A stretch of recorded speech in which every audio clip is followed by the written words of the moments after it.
Bonjour à tous et bienvenue pour cette nouvelle vidéo. J'espère que vous allez bien, que vous avez passé une bonne semaine et que vous avez eu d'excellentes lectures. Pour ma part, j'ai fini pas mal de livres audio que j'avais en cours et j'ai lu un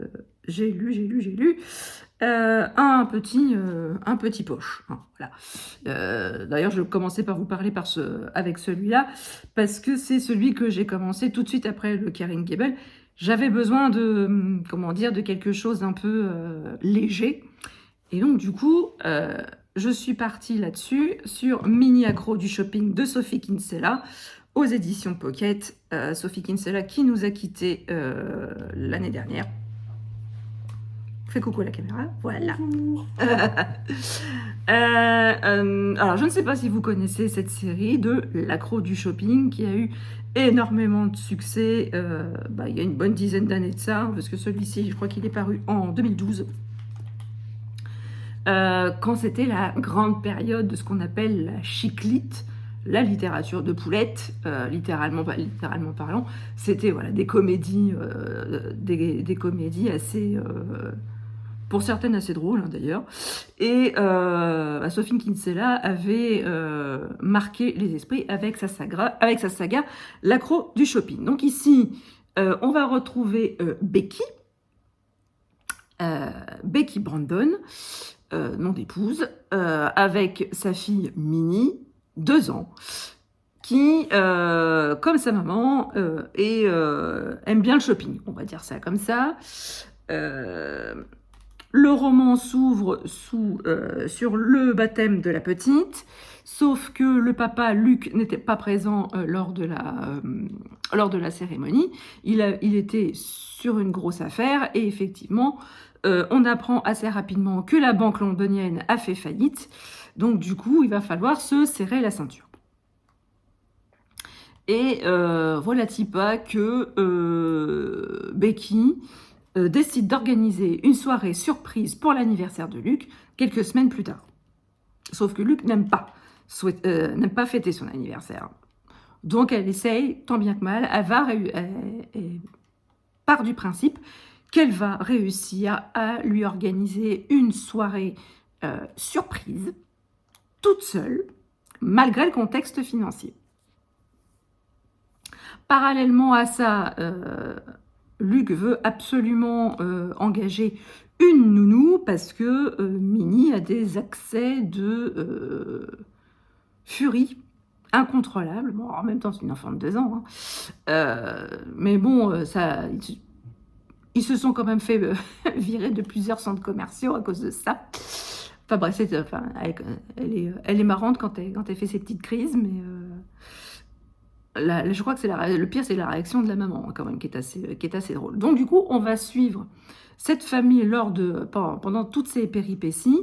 Bien évidemment, les situations les plus drôles vont venir du fait que Becky doit absolument garder le secret sur la soirée organisée pour son mari. Évidemment, elle va aller de déconvenue en déconvenue. Elle va malgré tout être aidée par sa meilleure amie, par sa mère, par ses parents, par sa sœur et par un certain nombre de personnes. Donc j'ai retrouvé vraiment avec beaucoup de plaisir les personnages de cette saga. Ça faisait très longtemps que j'avais pas lu L'accro du shopping. Ouais, ça faisait longtemps. Hein. Alors, c'est vrai qu'au début du roman, j'ai trouvé que ça avait un peu vieilli quand même parce que ça a été écrit en 2000, je vous dis, c'est paru en 2012, donc il y a plus de 14 ans.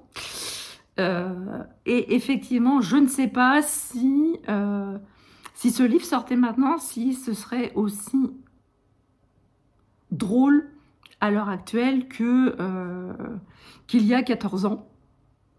Parce qu'on a traversé plusieurs crises financières et que, bon, dépenser de l'argent sans compter, c'est plus vraiment à l'ordre du jour. Mais bon, malgré tout, c'était léger. Moi, c'était tout ce qu'il me fallait. J'ai vraiment beaucoup aimé retrouver ces personnages et je pense que je vais continuer la saga maintenant que j'ai replongé dedans parce que franchement c'était super chouette et c'était vraiment tout ce qu'il me fallait après la lecture un peu éprouvante du Karin Gable la semaine dernière. Pareil, la semaine dernière, lors du dernier Catunu, je vous disais que j'étais en train d'écouter le tome 2 du Cabinet des Illusions. Donc, je vous mettrai la vignette ici. Le Cabinet des Illusions, le tome 2, Enquête à Venise, en 1907, de Jean-Luc Bizien aux éditions Pop. Dans ce deuxième volume, on retrouve Will et toute sa troupe à Vienne, donc, où ils prennent possession d'un théâtre, où ils vont faire plusieurs représentations. Et lors des répétitions, il va y avoir plusieurs... plusieurs choses qui vont mal se passer. Des choses mal fixées qui vont dégringoler, des bruits suspects, des bruits bizarres, enfin bref, tout ce qu'il faut pour leur faire peur. Quand ils en parlent au directeur du théâtre, il leur dit c'est très probablement le fantôme du théâtre. Voilà, parce que c'est une légende qui accompagne ce théâtre depuis de nombreuses années. Il y aurait un fantôme qui hante les lieux. Sauf que William il n'y croit pas du tout et il va mener l'enquête pour savoir exactement ce qui se passe parce que pour lui, voilà, c'est quelqu'un qui a décidé de ne pas les voir, qui a décidé de ne plus les voir dans ce théâtre, qu'il faut absolument qu'ils s'en aillent et il va tout faire pour les faire partir. Dans cette deuxième enquête, j'ai trouvé quand même que le personnage de William était un peu moins condescendant, un peu plus agréable à vivre, on va dire ça comme ça, que dans le premier tome. On voit qu'il est extrêmement déterminé à trouver le fin mot de l'histoire. On sent quand même que ça l'embête, que à chaque fois qu'il trouve un indice, il y a d'autres questions qui sont soulevées. Il se dit zut, je vais jamais arriver à jamais trouver ce qui se passe. On voit encore dans ce deuxième tome l'hommage que veut rendre l'auteur aux écrivains qui lui ont donné envie d'écrire. Là, en l'occurrence, il a fait un grand hommage à Gaston Leroux et à son fantôme de l'opéra dans ce roman. Et on voit aussi que la magie, toutes les techniques de magie prennent plus de place également dans ce récit et ce qui a rendu vraiment le récit avec beaucoup d'action, plus d'action que dans le premier. J'ai toujours j'ai pris grand plaisir à suivre les personnages. Encore une fois, tous les personnages secondaires sont vraiment hyper intéressants et ils donnent un peu plus de corps à ce récit, plus que le personnage principal qui est William. C'est eux qui donnent un peu plus de corps à ce récit, à mon sens, et j'espère qu'ils vont continuer à avoir une place un peu plus, toujours aussi prépondérante dans la suite qui sort fin septembre, je crois. On retrouvera le Cabinet des Illusions, cette fois-ci à Londres. Autre roman que j'ai fini à l'audio, c'est un service presse audio que j'ai obtenu grâce à NetGalley. Il s'agit de La Bouchère de Kang Ji-yoon, publié aux éditions Belladone. Alors, dans ce roman, on va suivre Madame Shim, qui travaille dans une boucherie.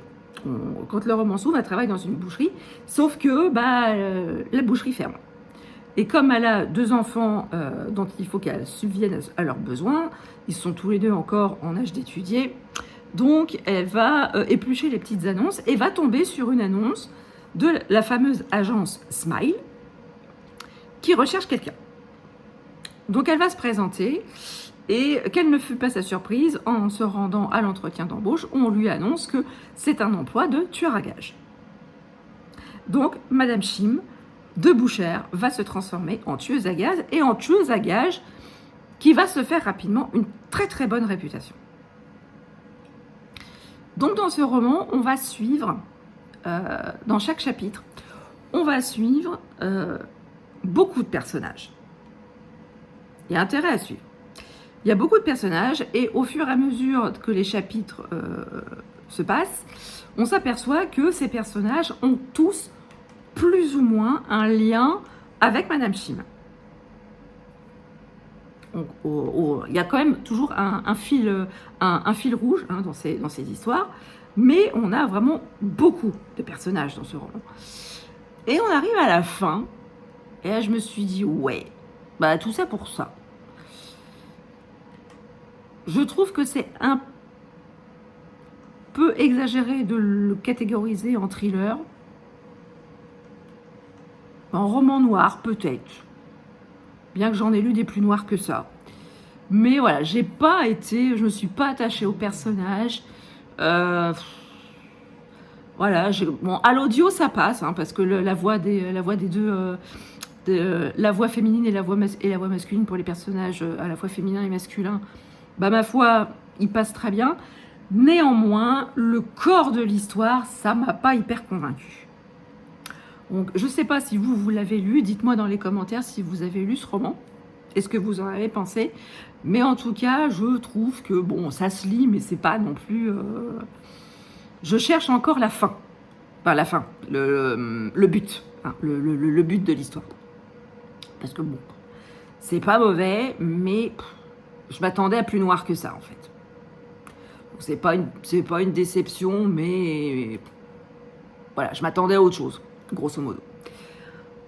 Ensuite, autre roman que j'ai écouté à l'audio grâce à mon abonnement Nextory, c'est le tome 4 des Filles d'Irlande de Santa Montefiore, Le destin d'Edeveril aux éditions Verso. Et dans la version audio, je crois que c'est les éditions Telem. Donc, je vous mettrai la vignette ici à la place de la tronche à chérie.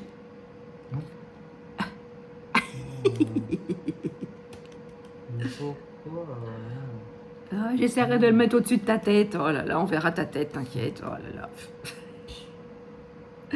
Donc, dans ce tome 4, on va retrouver les Deveril, que l'on a rencontrés dans les 3 précédents tomes. Sauf que là, on va les aborder d'une manière un petit peu différente. Le roman s'ouvre à Boston, aux États-Unis, où on fait la connaissance d'Arethusa. Arethusa, elle est irlandaise de l'origine, mais elle vit aux États-Unis et elle vient de mourir. Elle vient de mourir et dans son testament, voilà, elle vient de mourir comme ça, oui, et elle demande dans son testament que ses cendres soient dispersées en Irlande, pas très loin du château d'Everil. Et sa fille, Faye, ignorait totalement que sa mère avait un passé en Irlande. Et avant d'accéder à la demande de sa mère, elle va faire un voyage en Irlande pour se rendre sur les traces du passé de sa mère et peut-être aller à la rencontre d'une famille dont elle ignorait totalement l'existence. Et la voilà donc partie en Irlande. Elle arrive à Ballynakelly, fief de la famille d'Everil, et elle va rapidement se rendre compte que sa mère est une d'Everil, et elle va rencontrer sa famille, la nièce d'Arethusa, Kitty d'Everil, que l'on connaît bien, et on va du coup suivre Faye dans le voyage sur les traces du passé de sa mère. Elle va littéralement tomber amoureuse de l'Irlande, du pays, de ses habitants, et pas que, forcément. Elle va découvrir pourquoi sa mère a décidé de quitter l'Irlande pour les États-Unis et ne jamais revenir en Irlande, sauf pour que ses sangs soient dispersés là-bas. Et elle va tomber sur un journal que sa mère a écrit quand elle était plus jeune, quand elle avait 18 ans. Et au fur et à mesure des chapitres, Faye va lire du coup le journal de sa mère et on va suivre l'histoire d'Arethusa quand elle avait 18 ans, quand elle était toute jeune et juste avant qu'on nous raconte les événements qui l'ont poussée à quitter l'Irlande. J'ai dégommé ce livre audio assez rapidement. La voix de la narratrice est la même que pour les 3 précédents tomes. Je trouve qu'elle raconte super bien l'histoire. On est plongé dans cette belle Irlande. Ça donne vraiment très envie de découvrir ces paysages que l'on nous décrit tout au long du roman. Les habitants qui ont l'air extrêmement chaleureux, malgré un temps détestable, parce que eux, il pleut chez eux, hein. Sauf à part chez nous, hein, qu'il ne pleut plus depuis un petit moment, mais bon, voilà, chez eux, il pleut. Mais en tout cas, voilà, j'ai adoré retrouver les personnages, les Deveril, sous une facette différente, mais on est quand même replongé dans cette famille, qui est encore loin, à mon sens, d'avoir livré tous ses secrets, parce qu'il y a encore un tome à suivre. Mais en tout cas, c'était vraiment une super lecture audio. Ça m'a bien détendu. Voilà, c'était une semaine où j'ai pas fait des lectures vraiment trop exigeantes, trop malaisantes. Je me suis vraiment détendu la cervelle. Et c'est tout ce qu'il me fallait juste avant de partir en vacances, croyez-moi. Et franchement, voilà, je suis prête pour les vacances. Je suis prête à replonger dans des lectures un peu plus... avec un peu plus d'hémoglobine, avec un peu plus de serial killer et avec un peu plus de meurtre. Voilà. Donc pour moi, cette vidéo est à présent terminée. J'espère qu'elle vous aura plu. N'hésitez pas à me dire en commentaire si je vous ai donné envie de découvrir les romans que je vous ai présentés. N'hésitez pas à me dire si vous voulez me parler de complètement autre chose. N'hésitez pas, les commentaires sont ouverts. La semaine prochaine, lundi prochain, il n'y aura pas de Cthulhu parce que je me marie samedi. Oui, avec ça, oui, avec celui-là, là, voilà. Oh, c'est avec moi. Oui, c'est avec toi. Comment tu me le dis? Donc je me marie samedi, donc forcément, j'aurai pas spécialement le temps de tourner un point lecture la semaine prochaine. Vous aurez donc le prochain point lecture le lundi 31 août. Donc d'ici là, portez-vous bien. J'espère que vous aurez de très très belles lectures. Je vous souhaite de très très belles semaines et je vous dis donc à très bientôt pour une prochaine vidéo. Ciao!